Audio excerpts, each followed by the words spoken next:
Salam semuanya, namaku Hasan. Apa sih yang membuat seseorang termotivasi?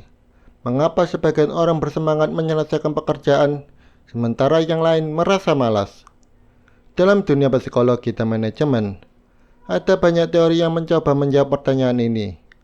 Hari ini, kita akan membahas beberapa teori motivasi terpenting, mulai dari teori kepuasan hingga teori higiene motivasi. Mari kita mulai. Yang pertama, teori kepuasan. Teori kepuasan atau konten teori berfokus pada apa yang memotivasi seseorang, bukan bagaimana atau mengapa. Teori ini menyatakan bahwa manusia termotivasi oleh kebutuhan internal, seperti keinginan untuk sukses, pengakuan, atau rasa aman. Beberapa teori besar termasuk dalam kelompok ini, seperti teori hierarki kebutuhan Maslow dan teori IRG, yang artinya teori ini mendasari beberapa teori lainnya. Contohnya, apa yang mendasari seorang atlet untuk mendapatkan juara satu? Jawabannya pengakuan dari banyak orang, terutama orang-orang terdekatnya. Yang kedua, teori hierarki kebutuhan Maslow. Teori paling terkenal dari Abraham Maslow ini menyatakan bahwa manusia memiliki 5 tingkat kebutuhan, dimulai dari yang paling dasar. 1. Kebutuhan fisiologis, seperti makan, minum, dan tidur. 2. Kebutuhan keamanan, seperti tempat tinggal dan pekerjaan yang stabil. Ketiga, kebutuhan sosial, seperti persahabatan dan keluarga. Keempat, kebutuhan penghargaan, seperti pengakuan dan prestasi. Kelima, aktualisasi diri, seperti mencapai potensi tertinggi. Menurut Maslow, seseorang baru termotivasi untuk memenuhi kebutuhan di tingkat lebih tinggi jika kebutuhan dasarnya sudah terpenuhi.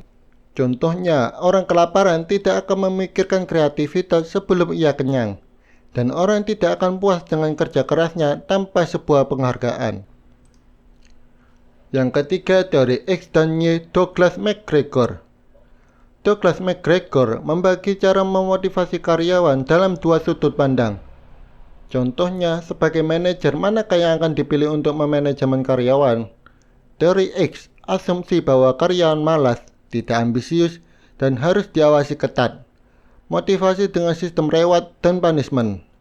Teori Y, karyawan kreatif, bertanggung jawab, dan bisa mengatur diri sendiri. Motivasi dengan pemberdayaan dan tantangan.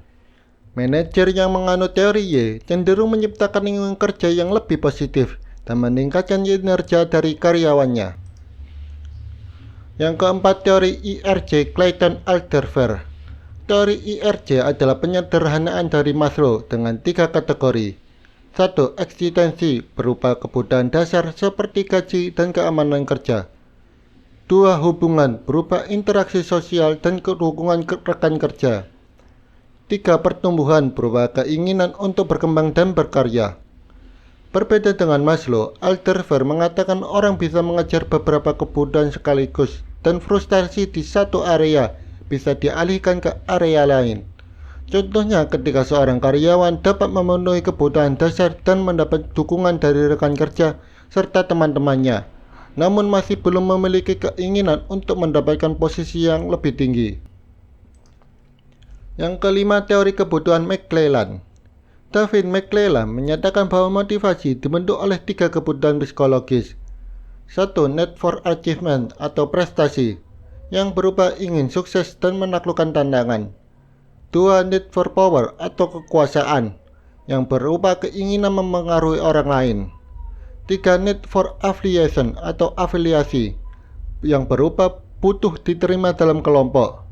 Contohnya, pengusaha biasanya punya need for achievement tinggi, sementara politisi kuat di need for power. Yang keenam, teori motivasi higiene Herzberg. Frederick Herzberg membedakan menjadi 2 faktor. 1. Faktor higiene, yaitu gaji, kondisi kerja, status jika buruk, bikin tidak puas, tapi jika baik belum tentu memotivasi. 2. Faktor motivasi, yaitu pengakuan, tantangan kerja, peluang perkembangan, inilah yang benar-benar mendorong semangat. Artinya, gaji yang adil hanya mencegah ketidakpuasan, tapi tantangan kerjalah yang membuat orang bersemangat. Contohnya, karyawan dengan gaji stabil yang harus menghadapi persaingan kerja yang keras.